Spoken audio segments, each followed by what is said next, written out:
To go, and I think it's recording us even though it's not showing us. Okay. So why don't we just start by having you introduce yourself? Sure. I'm Malary Hughes. I used to be in his abnormal psych class. I'm a junior here. I'm a psychology major with a Japanese minor. Okay, and so it's always interesting. When I'm doing this in class, I sort of ask people to try to guess why I have you as a speaker. Right. And and so I'll just pause a little minute to give people a chance to get. Now, I usually have you in a sexuality course, but it also was relevant to abnormal psych. And in fact, the way we did this was you sort of indicated to me that you were familiar with something I was talking about. Right. So, have you figured it out yet, audience? Um, if not, we're not going to delay any further. So why don't you, Malary, why don't you tell them, sort of like why I recruited you to speak and what the history has been of the speaking and so forth. Sure. I have what's called Swire syndrome. It's a genetic condition where I'm physically female, but all of my genes are XY, like a male. So in the womb, what happens is the X didn't get activated. So you develop as a female neutrally until that X comes on. And since mine didn't come on, I just went ahead and developed as a female. Um, I found out about this condition when I was 16 because I had never uh, went through puberty or had a menstrual cycle. And so they did a bunch of blood work and exams and found that I had this condition. Um, when I was in Mr. Bishop's class, we were talking about some of the uh, different conditions that could cause someone to feel that they were in the wrong body or feel that they were male instead of female. And I told him about my condition and how it affects me mentally as well as physically. So I'd love to speak to the class about everything I've gone through and how it's affected me. And so far it's been pretty good. We've done Several. Yeah, and the class has always been really discussions. Responsive and interested. So we decided because Malary's going away to Japan for a year, we decided to do a video so we could continue this. So what we often do, see, you discovered this when you were about 16? Mm-hmm. So up until that point, you were a, quote, normal female. Right. I was a bit of a tomboy. I have 12 brothers and no sisters. So I did like to engage in like the quote-unquote male activities. I played basketball with my brothers, and like all the boys in the neighborhood, we would beat each other up with lightsabers and play with dinosaurs and G.I. Joe, airsoft guns and stuff. So, And you didn't do any of the stereotypical female stuff, or not as much? Not as much. I still liked horses and ponies, and I liked having slumber parties and things, but to be honest, it was more male associated activities. Right. You go to McDonald's and they ask you if you want the Barbie or the Hot Wheels, and it was always the Hot Wheels. Okay, that's a good way to discriminate there. So how did you feel when you found out, or it was a big shock to everybody, I suppose? It was. My family was a little taken back. They had probably never heard of anything like this before. To me, it was a little strange, but I always kind of knew that there was something going on, just because I didn't act or feel like the other girls did. And you were aware of that. And I never developed like the other girls did, so I knew there was something. Physically? Correct. Yeah, physically and mentally. I wasn't uh, my attractions toward males and females was different was also. different than most. So your girls. orientation, you recognized, was Correct. different also. Correct. I knew I was bisexual in like middle school, 6th grade. With my first girlfriend, Mackenzie. Okay, so early on you knew that you had that issue. Mm-hmm. You just realized you were different in a number of different ways. Right.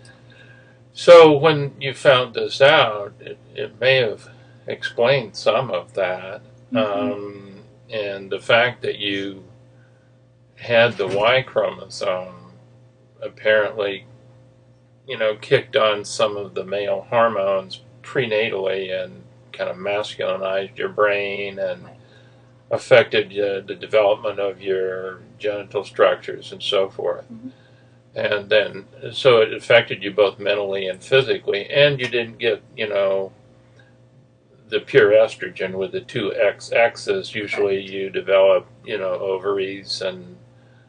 Generally with the females, when you're XX, you generally go through puberty sometime around middle school age, and your body starts producing estrogen, and your gonadal tissue develops into ovaries.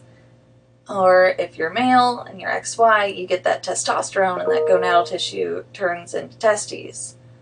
But unfortunately, mine didn't really know what to do. Because my physical structure was female, that was telling my body to develop my gonadal tissue into ovaries.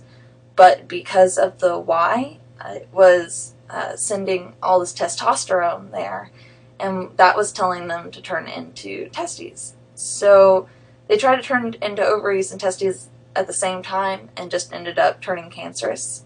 So they did have to extract my ovaries or gonadal tissue. So I cannot have children, which is awesome. Which is awesome. So you've adjusted to that. Yes. So, and you don't need to worry about getting pregnant either. Exactly. No, that's right. No one wanted So pregnancy. you ended up, essentially, I guess you had this operation since 16.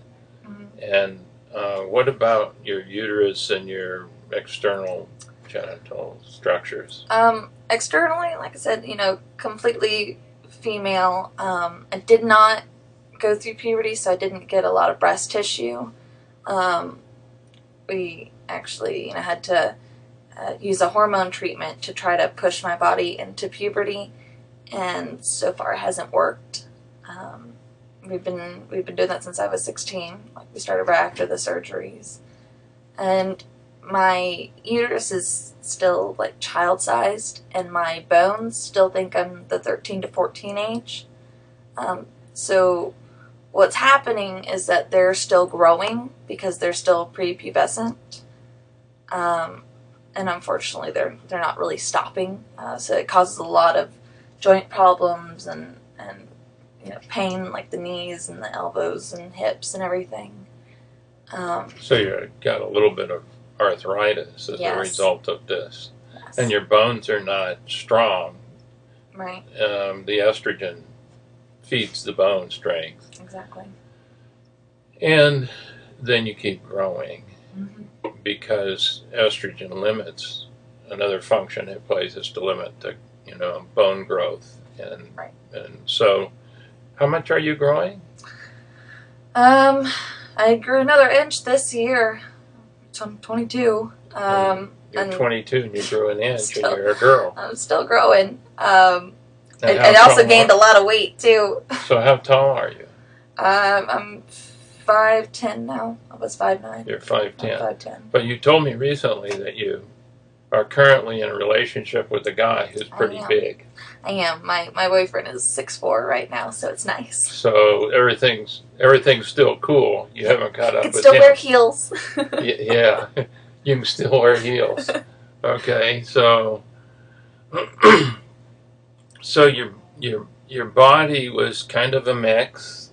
Your mm-hmm. brain was kind of a mix. Definitely. Your sexual orientation is kind of a mix. Yep. I'm a half and half all the way around. You're half and half all the way around. Yeah, so you don't have this kind of traditional gender mm-hmm. stuff.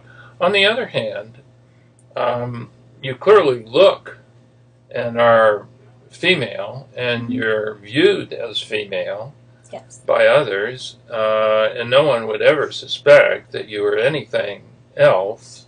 Nobody knows until I tell them, and they're like, "What? They get very, What is that? Like, are you very serious? It's a confused. thing?"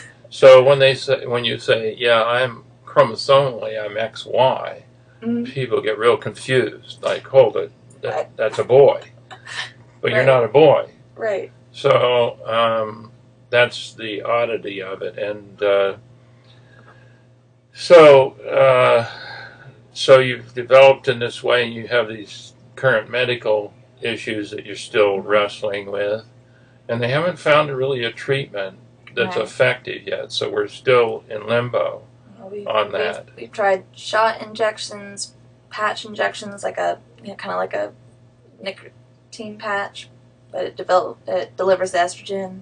We've tried pills, and my body just really doesn't seem to act like it's even there. Yeah. So. And unfortunately, because I haven't gone through puberty yet, I don't shed the lining of my uterus, so there is a pretty high risk of uterine cancer. So they might have to extract that later.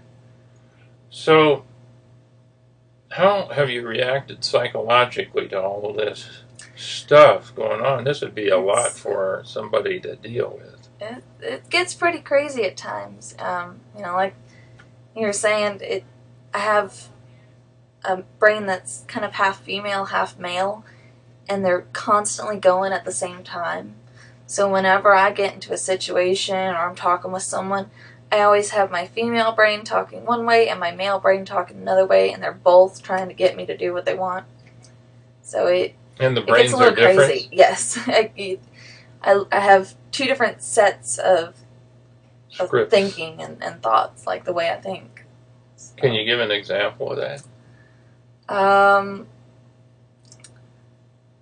I mean, really, one of a good example would just be at a club, talking to someone. If I... You mean you're out at night? Right, if, I'm out partying or, whatever. Not that I condone that. If I'm out there and my female brain is on, it tells me to be more cautious, watch what I'm doing, be aware of my surroundings, be thoughtful, and just really pay attention to detail, be sensitive. And then my male brain is like, oh my god, they have a mechanical boob. Yes, let's do it. Like, oh my god, who cares if we break our teeth out? Let's do it. Or, see some hot girl or something, and I kind of go up and I be that, like, obnoxious person that tries to buy him a drink and really hits hard with the hit on him lines and everything. Yeah. Give him a line. Yeah. It gets pretty bad sometimes. And then, what kind of a line might you give though? Oh my gosh. I had a good one the other day. I can't even remember it now. You're hitting on a female. Yes.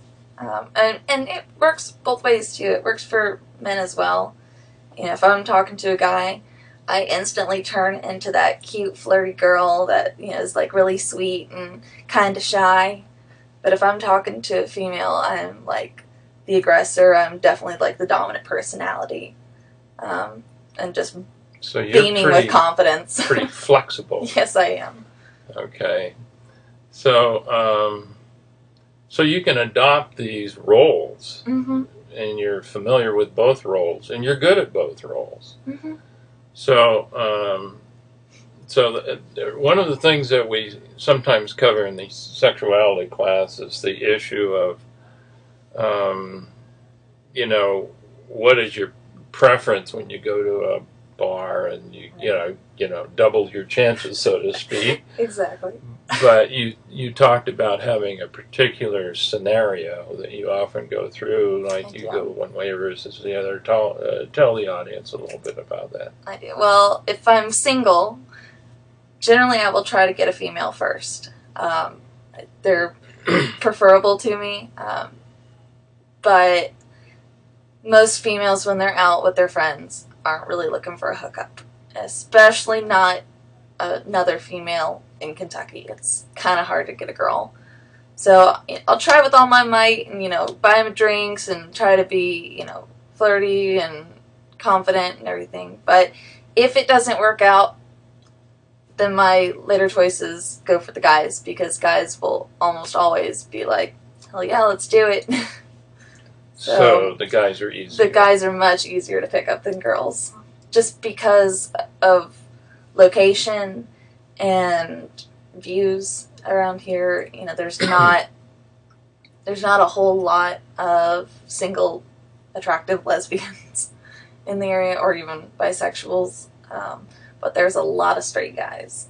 And if you look like a female and you hit on a guys, they're okay with it. If you look like a female and you hit on girls and they aren't bisexual or lesbian, they can actually get really offended and mean and almost defensive. Why would you think of me like that? What made you come over and talk to me? So, but they still think you're a girl. Yeah.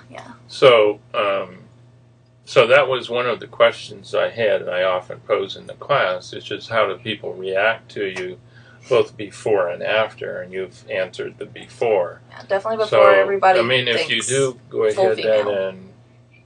go ahead and kind of connect with somebody and you're sort of relating, it looks like it might go somewhere, then at some point you communicate this issue about being... Oh, yeah. I tell all of my relationships. I've never tried to hide it or keep it from them. So how would you do that? Honestly, I sit them down for a talk, and I kind of do one of these things. I ask them, do you see me as a girl? Do you believe I'm a girl? And they'll say, yeah. So, well, I'm not entirely. And I, will tell them about the condition and, everything I've been through and, the hormone treatments that we're doing. And I've never had anyone be like, I can't deal with this. It's too much for me. Everybody's just like, that is really weird. But you can't get pregnant? Awesome. So, you're talking about the guys now. Yeah. So the women, even when you tell them, the women and men react differently or similar? The men generally, like I said, focus on the whole not getting pregnant thing and having a girlfriend that will never have a period. That's like heaven to them. The girls are those really understanding people that want to ask you all these questions about it, and they get super in detail. Whereas the guys are just like, that's cool. So the girls want to sit down and find out more about it. Right. And probably how you feel about it, and they're more on the relational spectrum. They definitely want to talk about the whole spectrum of emotion that goes with it. Yeah. Another issue that you have dated and been in relationships with both men and women. And another issue that we've addressed in sexuality classes, how that is, and how is it different, both relationally and sexually. And so maybe you could comment on that a little bit. First I'll start off with the guys, because they're easy. Relationship with guys are generally a fallback, just because they are much easier. They're very laid back. You give them an Xbox and a television and say, I gotta go work on something for a while, and they're just like, okay. You don't have to buy them, gifts and presents all the time. You don't have to take them out all the time. They're perfectly happy staying in, watching anime, and having a good time. And the sex is a lot easier with them, too, because it's very quick, Scripted. And yeah, they generally 2-3 moves. That's all they need for a session. Hour, they're good. It's all about the finish. And I know that's not every guy, but most guys. Trying to generalize. It's mainly about, the finish and trying to get you to finish as well. The girls are a lot harder to please, and they're a lot more work. You have to take them out, you have to compliment them, you have to talk about their day, you have to see how they're doing emotionally, you have to, when you have sex with them, you have to be really intimate and lots of touching, lots of kissing, lots of, just that connection, skin on skin contact. They take a lot longer to get off because women are a lot harder. So that generally sex with women lasts a lot longer. But like I said, it is a lot more work, and a lot of them are big pillow princesses, and you know you are. So me personally, generally has to do a lot of the work, whereas guys are a lot more dominant, and so I can be a little more submissive. And what's a pillow princess? A pillow princess is someone who lays on their back the whole time and just gets pleasured and doesn't do hardly any work. So they're more passive. Oh yeah, they're a lot more self-focused, passive, submissive, and focused on their finish. I hadn't heard that before. Yeah, pillow princess. Pillow princess. Okay. So guys, will generally take on the aggressor role and will push you where they want you and make sure that you're getting pleased, but they're getting pleased, and you can kind of take the easy way out and not do as much work. Yeah, earlier you suggested that you prefer females. I do. But now you said that, kind of harder sexually. Yeah, and talk a little bit about that. Is it more females are specific to a relationship versus sex, or both, or? Honestly, I enjoy sex with females more. Like I said, it is a lot more intimate. It's a lot more work, but you just get that connection, and the build up is a lot more intense because it's not just like boom, boom, boom, done. So there's a little more teasing, right? There's a little more foreplay, a little more emotional connection, right? A lot more intimacy. Right, whereas men are just... So the female, quote, side of you sort of kicks in then in those situations. Yeah. So, if you were to say, ultimately, would you end up with a male or a female? You might go with the female? I would prefer a female. And I've been with my boyfriend for over a year now. So who knows, but... Okay. Preferable female, but like I said, and for men those are reasons. A lot easier to deal with. And right now where I'm at, I work several jobs and go to school full time, and now I've got to go to Japan for a year and leave, everything here. It's a lot easier to have a relationship with a male because I can video chat with him and he'll be satisfied. Whereas I feel, if I was with one of my girlfriends, they would want me to come see them, and they would want me to, to do a whole lot more, and I wouldn't have the time nor the money to be able to do that. So I just feel like a relationship with a female right now would fail, whereas my relationship with a male right now, I feel would work and be fine. So that raises another question, which is, what are your long-range plans? What are your sort of your career aspirations? I think I remember you said you're a psychology major, and you're familiar also with languages, aren't you? Yes, I know all that. I know Spanish. I took 6 years of it, and then I know Japanese. I've taken 2 years of it, and then I'll be going to Japan for a year to study abroad there at Gifu University. So hopefully learn more language after that. I'm hoping to learn Korean after that. So that'll be cool. And so ultimately your goal is to... Well, ultimately my goal is to get into grad school for neuropsychology and do research based on cultural and geographical differences in the psychology and neural chemicals of the brain. And I'd also like to be able to translate studies that they're doing in Japan right now into English and vice versa. You mean neuroscience? Yeah, neuroscience. So that way we could your share grades information. Must be pretty decent, huh? Yeah, I'm pretty good. Yeah. Straight A's last semester.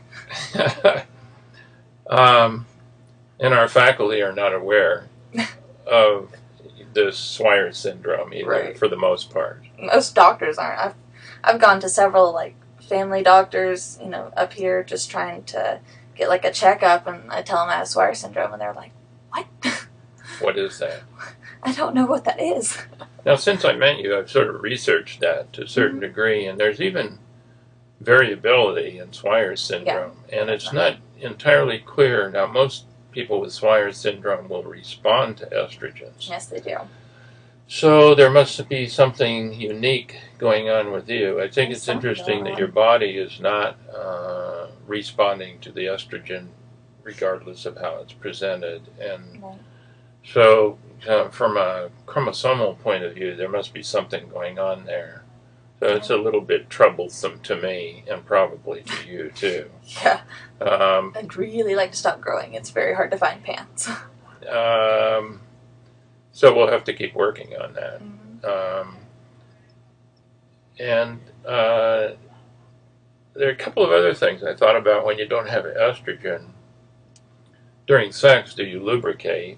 And you had indicated before that you do to a certain degree, but I do. I do a fair amount, but generally it's more pleasurable if I use like a lubricant, like an actual lubricant that you buy at the store. Just because I don't make a whole lot of it, and if you're going for too long, it gets used up. Painful. Yeah. And also, you had indicated that when they're giving you these estrogens, that you have your emotions are all over the place, and you even thought that you might have some kind of disorder. I do. Well, they think I have bipolar disorder, just because I do have a lot of ups and downs that correspond with the hormone treatments. So they were related directly to whether you're getting estrogen. Well, the way I was getting the estrogen, like the injections were a lot more direct than pills. When I was getting the injections, my attitudes were really all over the place. I would have super, super highs where I was feeling on top of the world, and then I would have super lows where I just didn't want to be here anymore. So they were pretty extreme. It was very extreme. But they were related to the hormonal They are not sure, but my personal observation was it corresponded with the type. So, was that always the case when you were younger? Did you have these fluctuations when you weren't getting the hormone? I had fluctuations, but not as extreme. I did have a lot of happy attitudes when I was in certain environments, and then in others, I just felt really bad and really low. Kind of depressed. Very. And you've never been treated for this? No. I had some depression medication that I tried for a while. It didn't do anything except give me really bad headaches. They did try lithium for the bipolar. I don't like the way I feel on it, so I stopped taking it. But I feel like part of the problem is that the medication isn't working for the Swire syndrome condition, but it causes really bad mood changes and headaches and dizziness. And so there's not a whole lot of reason to take it, in my opinion, but I do because doctors are doctors. So I'm always trying to look for something new. Yes. So you're still on it? I am. Because you're still taking the estrogen too. Yeah. And did you have any family history of mood problems? We always have problems with my family. My family's riddled with bipolar and schizophrenia and Alzheimer's and dementia. Is that right? You've got a lot of a lot of medical and psychological. Yeah. Well, it must be a little hard. A lot of anxiety disorders. And a lot of what? Anxiety disorders. I used to have panic attacks in high school a lot. You did? Yes. Okay, so you certainly have had your share of things to deal with, Oh yeah. but you seem to be doing pretty well. Are you just mentally tough, or what? What do you think? I think that's part of it.